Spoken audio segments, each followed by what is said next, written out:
Je vous salue dans le glorieux et excellent nom du Seigneur Jésus-Christ en ces vendredis de Pâques.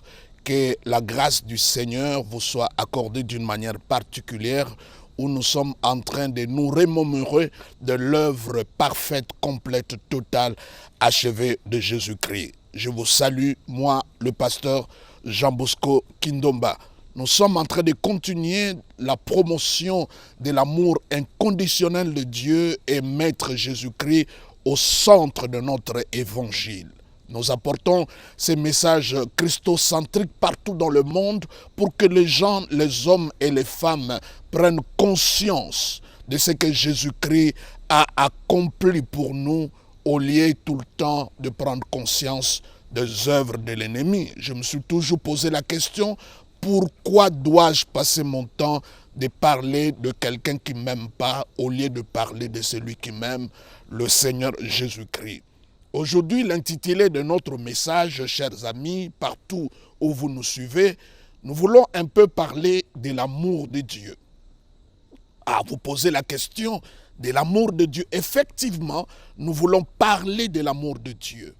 C'est vrai qu'aujourd'hui, c'est un sujet qui est abordé rarement. Dieu est souvent présenté comme un fait dévorant. Dieu est souvent présenté comme le Dieu guerrier. Et la plupart du temps, l'image que nous avons de Dieu, c'est l'image de l'Ancien Testament où Dieu fait tomber le feu, où Dieu détruit les nations. Mais l'image de l'Ancien Testament, c'est une image incomplète de Dieu. Lorsque Jésus-Christ est venu, Dieu s'est incarné dans l'homme et que Jésus-Christ a passé au moins 33 ans. Je me suis toujours dit que le Seigneur Jésus-Christ pouvait venir en adulte comme le premier Adam et mourir directement à la croix. Mais Jésus-Christ a passé 33 ans de ministère. Il y a une raison pour cela. S'il a fait 33 ans, c'est pour nous montrer le cœur de Dieu. Ce qu'il faut savoir, si je peux prendre cet exemple, le jour que Salomon, devant ces deux femmes qui se disputaient un enfant vivant, il a demandé à l'un de ses serviteurs de porter le paix. Mais le cœur de Salomon n'était pas de tuer un enfant. C'était juste un test pour savoir à qui appartenait réellement la mère. Mais le cœur de Salomon, c'était l'amour. Alors tu peux utiliser la Bible si tu ne connais pas le cœur de Dieu. Tu risques de tuer, de détruire. Et c'est ce que nous voyons aujourd'hui avec le message culpabilisant. Même il y a des prédicateurs qui disent que la culpabilité vient de Dieu. Il y a même d'autres qui parlent de la condamnation de l'enfer. Nulle part dans la Bible, particulièrement les apôtres, ont fait le message de l'enfer comme le centre de leur évangile. Lorsque nous parlons évangile, nous parlons de l'évangile qui concerne Jésus-Christ, pas une autre personne. Aujourd'hui, on prêche beaucoup de choses. On parle du mariage, on parle des démons, on parle des liens, on parle de développement personnel, on parle de leadership. Et à la fin, on demande aux gens de recevoir le Seigneur Jésus-Christ comme leur Seigneur Sauveur. C'est comme une formule sans que le message soi-même soit basé sur la personne et sur l'œuvre de Jésus-Christ. Quand nous lisons les Actes des Apôtres, depuis le premier jour où Pierre a pris la parole, il a parlé à ces multitudes qui sont venues le jour de la Pentecôte, en passant, n'est-ce pas, Philippe et chez Corneille et bien d'autres textes de la Bible, particulièrement dans les Actes des Apôtres, nous voyons que le message était basé sur la personne de Christ et ce message permettait aux gens de venir au Seigneur. On ne peut pas comprendre que tu viens dans une église, on commence à te donner une avalanche, je voulais dire un chapelet plutôt de prophéties, et de là on te demande de recevoir Jésus-Christ. La Bible dit, à tous qui l'ont reçu, elle a donné. Elle, c'est la parole incarnée. Le pouvoir, le droit légal de devenir enfant de Dieu. On ne peut que devenir enfant de Dieu lorsqu'on a écouté le message sur la personne du Christ. Je ne dis pas que le reste des sujets sont mauvais, mais ce n'est pas le cœur de l'évangile. L'évangile concerne Jésus-Christ. Donc, il est important aujourd'hui, nous puissions parler de l'amour de Dieu, parce que l'amour de Dieu n'est pas le caractère de Dieu, mais c'est la nature même de Dieu. Dieu est amour. Le jour que Dieu te hait, Dieu se dénie lui-même. Dieu n'est plus Dieu. Dieu nous aime. La Bible dit quelque chose d'extraordinaire, car Dieu a tant aimé le monde. Car Dieu a tant, j'aime bien l'intensité, car Dieu a tant aimé le monde. Dans le monde là, vous pouvez vous mettre là-dedans, vous pouvez même mettre votre propre nom, car Dieu a tant aimé Jean Bosco, et qu'est-ce que Dieu a fait? Il a donné, cela veut dire l'initiative vient de Dieu. Ce n'est pas à cause de ce que toi tu fais que Dieu t'aime. Dieu, c'est lui qui prend l'initiative de t'aimer. Il a envoyé le meilleur. Et l'amour, mes bien-aimés, que Dieu a pour toi aujourd'hui, ça n'a pas changé de l'amour qu'il avait pour toi, même avant que tu puisses le connaître, avant même que tu puisses avoir des versets bibliques dans votre bouche. Dieu t'a déjà aimé. C'est comme ça, mes bien-aimés, tu es le chouchou de Dieu, tu es la préoccupation de Dieu, tu es le choix intelligent de Dieu. C'est comme ça qu'il t'a protégé de tout ce qui pouvait arriver dans votre vie comme de problème. Mais le texte qui m'intéresse aujourd'hui, c'est lorsque le Seigneur Jésus-Christ, lui qui sort des eaux de baptême, le jour où il devait être baptisé, la Bible dit que quand il sortait des eaux de baptême, une voix du haut des cieux a retenti, celui-ci est mon fils bien-aimé, en qui j'ai mis toute mon affection. Celui-ci est mon fils bien-aimé. Quel témoignage extraordinaire devant la face du monde de toute cette foule-là qui est venue pour être baptisée. Et Dieu, pour singulariser son fils Jésus-Christ, a témoigné. Ça veut dire le reste du ministère, de la vie de Jésus-Christ sur la terre jusqu'à la croix, à la résurrection, devait être accompagné par ces témoignages de Dieu. Quand à l'éveil, au matin, dans tout ce que vous entreprenez, vous êtes armé à la pensée que Dieu vous aime. Bien-aimé, votre succès, votre réussite est garantie. Aujourd'hui, nous avons une mauvaise image de Dieu. Comment à la fois tu peux croire que Dieu t'aime et le même Dieu, celui qui te donne les cancers, celui qui fait que tu sois stérile, celui qui fait que tu sois dans la pauvreté? Non, pas du tout. Dieu est équilibré. Dieu est parfait dans toutes ses perfections. Quand tu touches Dieu, tu touches l'amour, tu palpes l'amour de Dieu, cher ami dans le Seigneur. Et c'est là où je profite, si tu peux le dire ensemble avec moi, je suis 100% aimé de Dieu. Cher ami, Dieu ne t'aime pas à cause de ce que tu fais. Pas du tout. Son amour est inconditionnel, tu ne peux pas l'acheter, tu ne peux pas la monnayer. Tu ne peux pas mériter l'amour de Dieu. Dieu a témoigné son amour à son fils Jésus-Christ au moment que celui-ci n'avait rien entrepris. Parlons d'une manière humaine, n'avait rien commencé parce que l'incarnation déjà, le fait d'accepter de venir mourir pour nous, c'était déjà quelque chose. Mais parlons de ce qui se passe ici dans son séjour terrestre. Il n'avait rien fait. Et le Père lui a témoigné l'amour. Celui-ci est mon fils bien-aimé. Il pouvait même s'arrêter sur bien-aimé. C'est suffisant. Il dit en qui je déversais toute mon affection. Le témoignage que Dieu fait de Jésus-Christ, il est fait pour nous parce que Jésus-Christ, c'est notre représentant. Ce que Dieu dit de Christ, c'est ce qu'il dit de nous. Il dit comme le Père m'a aimé, moi aussi je vous aime. Le même degré d'amour. Donc il est important au travers de Jésus-Christ que nous puissions comprendre que nous sommes aimés de Dieu. C'est comme ça, mes bien-aimés, quand vous écoutez l'amour, beaucoup de gens sont décontenancés.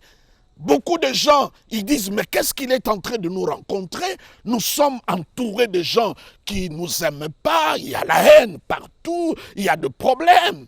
Mais mes bien-aimés dans le Seigneur, je ne vous parle pas de l'amour de votre mari, ni de votre femme. ni de votre patron, ni de votre église, ni de tes amis. Je parle de l'amour de Dieu. L'amour de Dieu. Et je vous en supplie, vous pouvez douter de toutes choses, mais je vous en prie, ne doutez pas de l'amour de Dieu. Si vous regardez sous le rétroviseur de la vie, partout vous êtes passé, et si vous tenez jusqu'à présent, c'est parce que vous êtes le résultat de l'amour de Dieu. Alors Dieu qui témoigne son amour à son Fils, celui-ci est mon Fils, cela veut dire, cette phrase, ce socle, cette base devait l'accompagner, quel que soit ce qu'il pouvait rencontrer tout au long de son ministère, mais cette phrase bourdonnait dans les oreilles de Jésus-Christ. Tu es le Fils bien-aimé de ton Père en qui il a mis toute son affection. Et vous allez le voir tout au long de sa marche ici sur la terre, Jésus qui continuait à témoigner de l'amour de son Père vis-à-vis de lui-même. Je me rappelle, c'est une histoire que j'ai lue dans un village, papa et maman, assis dans leur case avec leur petite fille, en train de se chauffer comme d'habitude au village. Et l'enfant a eu le désir, n'est-ce pas, de se soulager. Et l'enfant est sorti pour se soulager dans le broussailles. Au moment qu'elle s'apprêtait pour se soulager, un animal féroce a jailli, n'est-ce pas, de la forêt pour attaquer l'enfant. L'enfant a poussé un grand cri. Et le cri a atteint la maison là où se trouvaient père et mère. Entre-temps, c'est les deux représentants du salut pour cet enfant, pour cette petite fille. Père représente la vigueur, la force, mais qu'est-ce que sa force devant l'animal féroce qui voulait attaquer? Parce que les parents, ils ont entendu le rugissement de cet animal, ils savaient même distinguer c'était de quel animal. Le père qui se regarde, il dit, vaut mieux que je me sauve au lieu d'aller sauver mon enfant parce que je pourrais en faire un autre avec ma femme. Mais la mère, quand elle a écouté le cri de son enfant mêlé avec le jouissement de cet animal, elle a pris un tison de feu parce que dans ses entrailles, il s'est passé quelque chose. Elle a pensé à tous ces 9 mois qu'elle a porté sa fille. Et elle est sortie de la case avec un tison de feu, et lorsque l'animal vit le feu avancer, l'animal a pris la poudre d'escampette, il est retourné dans la brousse. Qu'est-ce qui a sauvé cet enfant? Est-ce que c'est la vigueur de son père? Non, c'était l'amour de sa mère.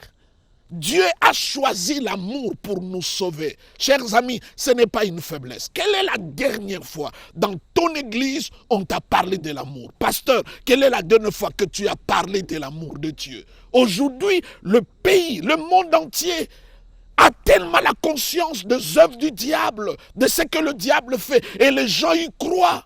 Même dans mon propre pays, la République démocratique du Congo, tous les messages sont basés sur ce que le diable est capable de faire. Il y a tellement la conscience du mal. Et dans un pays où on chasse les démons partout, nous avons des phénomènes de banditisme.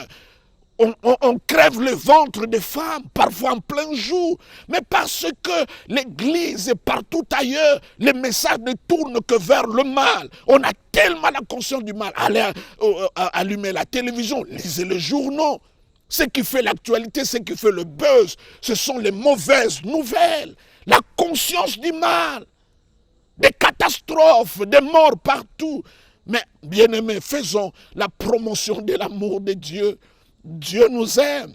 Lorsque Jésus sort des eaux de baptême ayant reçu les témoignages de son Père, la Bible dit l'Esprit l'a saisi, l'amenant dans le désert où il fut tenté. Mais suivez bien ce qui se passe pendant la tentation du Seigneur Jésus-Christ. La Bible dit que le diable est venu au moment que Jésus-Christ a eu faim. C'est vrai que la tentation nous arrive souvent lorsque nous avons faim. Faim de réussir, faim d'aller de loin. Et quelle que soit la faim que tu as, c'est ça qui va inviter la tentation dans votre vie. Entre-temps, la tentation, ce n'est pas encore le faux pas, ce n'est pas encore le péché. Alors le diable est venu tenter Jésus. Écoutez sa démarche.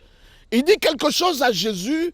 Si tu es le Fils de Dieu, transforme ces pierres en pain. Quelle tentation!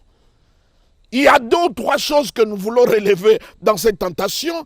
Ça veut dire, il veut dire à Jésus-Christ, cherche à me convaincre que tu es le Fils de Dieu par ce que tu fais. Et aujourd'hui, même la religion chrétienne, tout est basé sur le doing, ce que nous faisons, nos exploits, notre performance, en prière, en jeûne. Et c'est par là que nous voulons prouver être des enfants de Dieu. Et c'est la démarche du diable. Prouvez-moi que tu es enfant de Dieu, que tu es fils de Dieu. Entre-temps, le Père avait témoigné déjà son amour à Jésus-Christ au moment que Jésus-Christ n'avait rien fait. Il n'a pas exigé à Jésus de faire quelque chose pour qu'il lui témoigne son amour. Alors mes bien-aimés, mais le diable vient avec une stratégie raffinée et contraire. Il dit à Jésus-Christ, si tu es réellement le Fils de Dieu, change ces pierres en pain.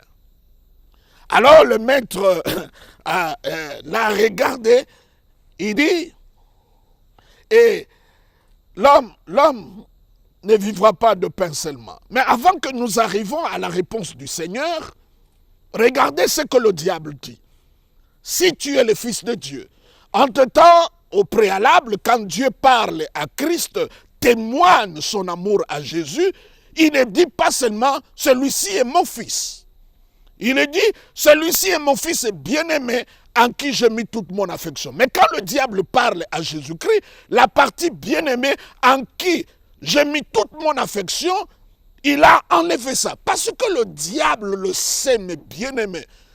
Il peut tout te rappeler, mais il ne peut pas te rappeler que tu es aimé par Dieu. Bien-aimé dans le Seigneur, le diable peut tout rappeler. Il peut te rappeler comment tu as des racines occultes, d'où vient ta famille, comment vous avez des problèmes dans votre famille de maternité, de mariage, de pauvreté, les envoûtements et toutes ces choses-là. Surtout que mes bien-aimés, par nature, le diable c'est un orgueilleux, il aime bien qu'on parle de lui, même dans les choses qui ne lui concernent pas. Ça c'est les caractéristiques générales, particulières plutôt, je voulais dire, des personnes qui sont orgueilleuses. Et le diable en est le père. Alors bien-aimé, il ne rappelle pas à Jésus qu'il est le fils bien-aimé du Père en qui le Père a mis toute son affection. Il dit seulement, si tu es le fils de Dieu, change le pierre en pain. Change le pierre en pain. Bien-aimé dans le Seigneur, le diable ne